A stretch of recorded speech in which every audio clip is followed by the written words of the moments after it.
No.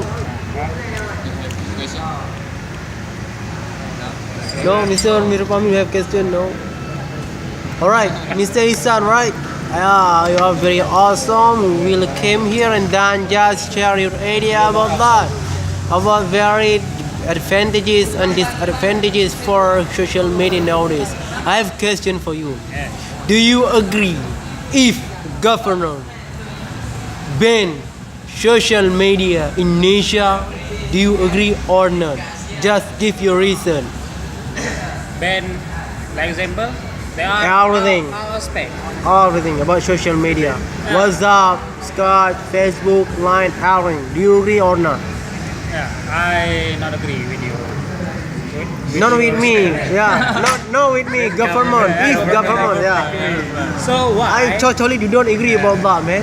Yeah. Why in Chinese they are not prohibit social media, but the government watch it very carefully. So, like example, maybe porn site there is not freely there, but in underground. Yeah, that is how our government to watch like example in FB nowadays.